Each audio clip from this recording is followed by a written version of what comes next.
Hi everyone, I'm Abby. The blog I've created is based on my 490 design paper, which is my research. This research is looking into how the packaging and marketing of food affect our choices. I picked this topic because it addresses three of my main interests, which is food, packaging and communication design. For this research I have 4 objectives. The first one is exploration of how the food and beverage industry compete for the attention of consumers through product and brand identity. This will look at the constant competition and what it is that draws people's attention, and how does the attraction to a product vary internationally and across society. My second objective looks at how innovation and advancements in technology are raising the sophistication in packaging and how the demand for collaboration with specialised firms, as in like food science and the design industry.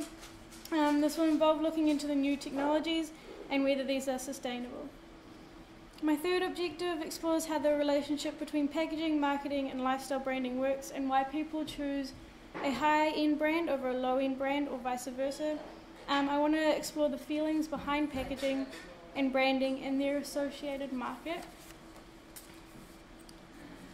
And my final objective looks at the marketing ploys of supermarkets and how packaging design affects this in relation to people's choices. I want to explore the variation in packaging and costing of an identical product and the reasons why people still choose the more expensive product due to nicer packaging. To carry out my research, I've divided into methodologies. So I plan on carrying out several different observations. Firstly, I want to go into the environment, such as the supermarket, and see how packaging in general varies. I will then carry out a user observation on several different people, just following them kind of through a supermarket and seeing what they buy. Another observation I intend on carrying out will be with a focus group. I'll get this group to look at several different packages and express their views. The views will be generally their likes and dislikes, their aesthetics and the cost of the packaging. As well as the observations, my research involves readings from sources such as journal articles and general books on the areas. I'll be creating a database of physical packages. This collection of packages will allow me to draw overall similarities and differences, and this is where my blog comes in really useful. So my blog, which is this, when setting up my blog, which is called The Package, I chose a very simple theme, which is Press Row by Chris Pearson. This is because the purpose of my blog is to display the visual side of packages, and so I want this to stand out. My blog serves as a means of databasing my interests, and hopefully I'll be able to find common trends through the posts.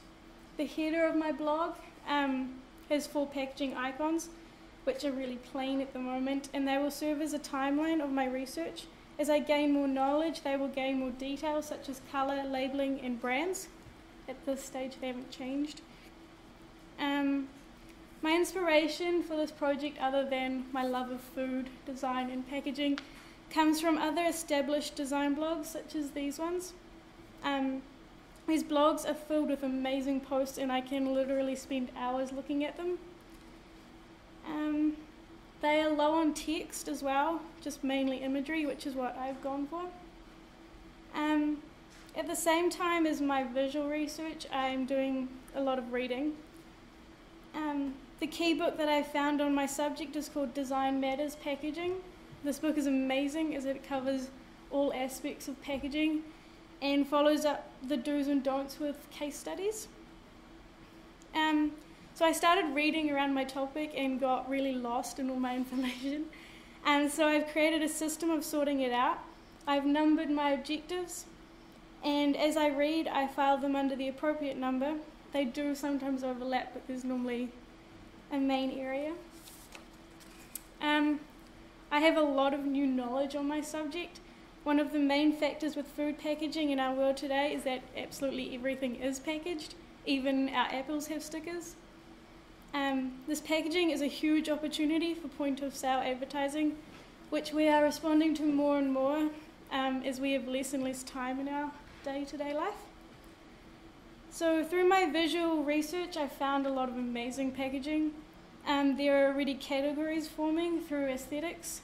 Simplicity is one that I've noticed and is common in jam packaging.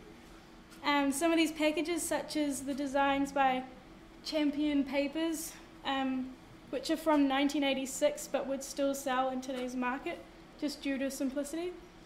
Another category coming through is the hand-drawn illustrator packages, which from a personal observation are deemed for a limited market brand. Here, uniqueness is key, where the wow factor is what will move this off the shelf. Another thing that has become clear is a brand must be very well established, such as Coke, before you can start playing around with the package design.